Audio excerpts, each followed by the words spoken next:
well pump house, such a mundane and ordinary feature of a country landscape. But on this channel, it can't be just any ordinary well house. In this video, I combine information from a scientific research paper, solar electric heating technology, and enhanced thermal storage.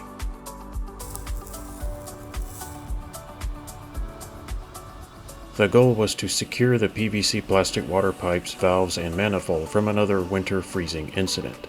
Before doing anything with solar, I knew I had to insulate the well house, so I tried this Comfort Bat R15 rock wool insulation. Pretty expensive stuff, not too great to work with, but it's worth the effort. So I chopped this stuff up, tried to do a fairly neat job. For strapping, I used some leftover bands from some pallets I had. Some of them didn't work too well, but they're still better than nothing. So there we are, fully insulated, all the walls, the door, and even the ceiling. I also did a few other repairs that I didn't show on camera. This is a pretty good upgrade, and now the well house is going to be a lot warmer by default. Colder temperatures are coming, and now it's time to look into getting some solar electric heat in here. I limited myself to a single, approximately 250 to 300 watts solar panel. This is a grade B panel. It's got some blemishes on it, but it still works. This is going to be a direct solar electric system, so PV to load. I left out all the nitty-gritty details of drilling holes and all that stuff because it seems like nobody wants to watch. I ordered a circuit breaker to act as a shutoff, but that hasn't arrived yet. For the heating element, I went with this simple quartz tube. It's able to handle around 50 volts DC. It's actually really interesting how something so simple can work so well. So what we have here is a thermal mass that's cheap, readily available, and it's in abundant supply, and it has the ability for air to flow through it. And I have a choice whether I want to stack these up, add more heating elements. So I want that heat to just sort of end up in the well house, and the rest will go into this brick for overnight use. But you can actually see how the top of the brick is starting to get hot, and it's cooler down at the bottom. The heat is traveling from the top to the bottom. You know, I do want to work with sand here, but it's very tempting to leave this solution in place and just see how it performs. Today I have with me my TOPDON TC004 camera. I also have a TC004 Mini. The Mini version is cheaper and has a lower resolution IR sensor. Both of these cameras are pretty straightforward to use. They're light and easy to handle, and they can fit in small spaces. The next task will be to install the enhanced sand battery, and I will probably sit it right on top of this cinder block. Down there, although it's hard to see in this mess, is actually a concrete slab, and that's going to rob some of the heat out of this structure. So I can't just let that stay uncovered. Yes, it is a heat mass. Problem is that the heat mass is not insulated from the ground or the outdoors. It's actually exposed. Right now I'm going to focus on the heating solution itself and get that working the way I want. I'm looking at the insulation in the walls now. I think it's doing pretty well. There are a few spots I need to work on, but really for a well house I think it's more than adequate. Well, tonight is the first cold temperature test. We're going to be getting down into freezing. I haven't yet finished building the sand battery, so I'm going to leave this where it is. It's getting pretty hot. In fact, it's too hot to touch. And wow, I can feel the heat just radiating off of this. Anyway, tonight we're going to find out, with no insulation on the concrete down there, what the temperature difference is. I'm looking for a certain temperature difference. And of course, we need to just keep it above freezing. It doesn't need to be perfect, but I have a feeling it's going to be pretty toasty warm in here. To monitor the temperature in the well house, I installed a simple wireless thermometer, which shows me the temperature in the laundry area versus the temperature in the well house. So that'll give me a good comparison.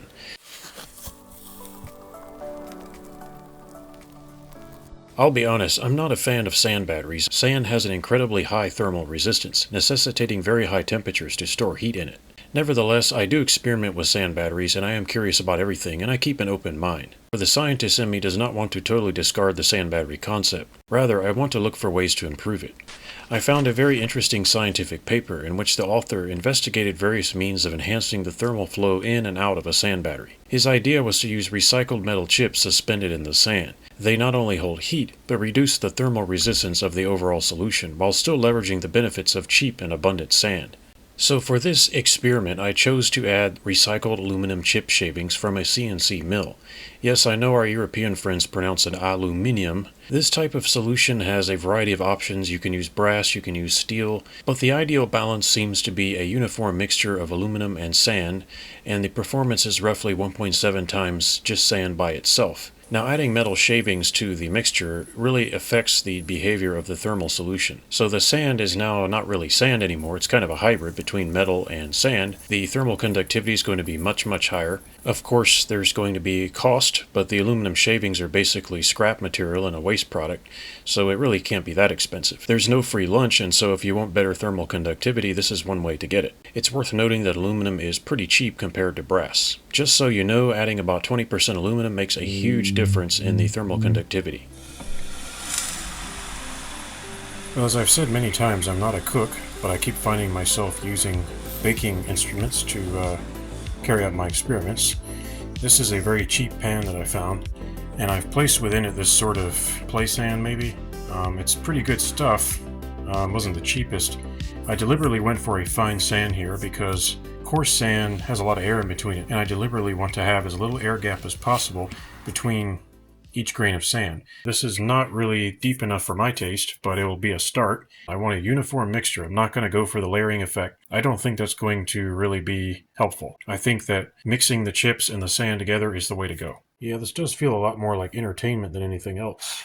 Now, of course, these chips do have a bit of cutting oil on them, but I've decided to just go ahead and mix them in. Yeah, this is a pretty good mixture. It kind of seems to go well together. It's interesting. 20%, well, I don't know. No way for me to measure it. Is that by weight? Is that by volume? Is that by feel? Yeah, there's some brass in here. Anyway, it won't affect the test, really. I got me a free washer in the metal chips. That makes it even better value.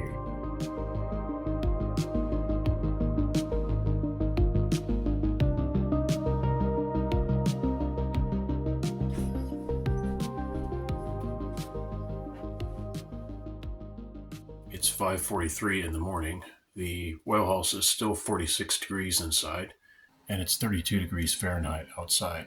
Yeah, I did not expect snow this morning. Sorry for the wind noise. I'm going out to check the cinder block experiment in the well house. Man, that wind is cold. I would say there's no heat left in that block. 7 Celsius. Okay. And over here we have another block that is not heated. 6.5. Well, there's probably a little bit of heat left in it, but there isn't really a lot. So this thing didn't get full anyway. I'm not displeased with the result at all. This is one of my favorite go-to cameras now because it's small enough, but the resolution is high enough I can see what I'm doing.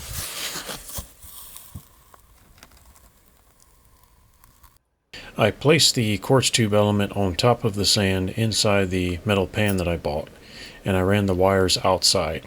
And I put insulators on there to keep from shorting out the tube on the metal pan. For this test, I will make no attempt to embed the quartz tube element down into the sand. Instead, I will place it on top. And the point here is I want to see if those aluminum chips will help pull the heat down into the sand and into the other aluminum chips. Okay, just a quick test of the quartz tube to make sure I didn't break it, because I had to mess with the wires quite a bit.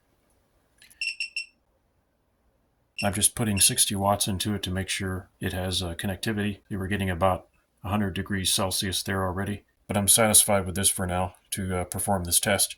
Also, this pan is aluminum. Just wanted to point that out. You can see even with the lower resolution sensor, it's still useful. And I'm able to see the coil lighting up. We're getting about 300 plus degrees Fahrenheit. Interesting how that looks through the glass tube. We're going to be looking at over 200 watts, as much as 250 to 280 watts, depending on the sun. Now here is the same tube, same power levels, using the TC004. Looks like I just took a picture there. It actually looks a lot different. So I like having both of these instruments. They give a certain picture. Each one has its advantages. You can see the heat is beginning to travel into the aluminum chips and into the sand itself. 193 degrees Celsius, and there's a farther out view. So you can see the heat beginning to migrate.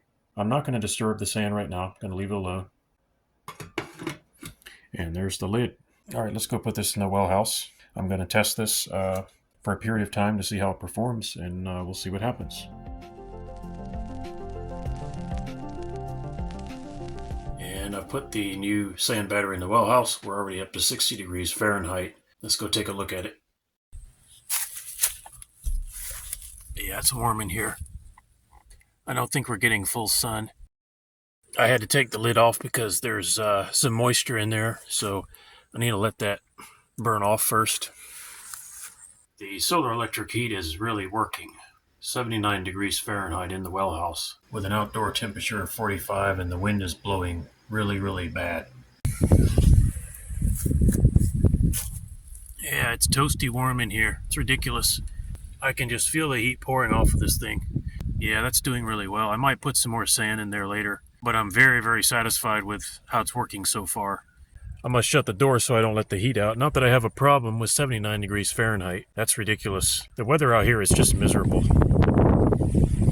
For those of you who are interested, I'm starting to convert my house to low voltage DC, and I'm running these space heaters PV to load directly off solar power. However, that's going to start transitioning to a new system that I'm building that's using these outlets here. So that's straight DC. This is pure DC coming out of the wall outlet here. I'm installing these all over my house, and my house is going to be DC powered. I'm going to have some videos about that coming out as soon as humanly possible. I can run cooktops, electric kettles, heaters, all kinds of machines and cooking devices, ovens, and all of that off of straight DC. So look for more updates on that in the future. And as you might have guessed, the thermal energy storage aspect is going to be eventually included in this plan as well. So I can see that the metal chips are helping conduct heat down into the sand.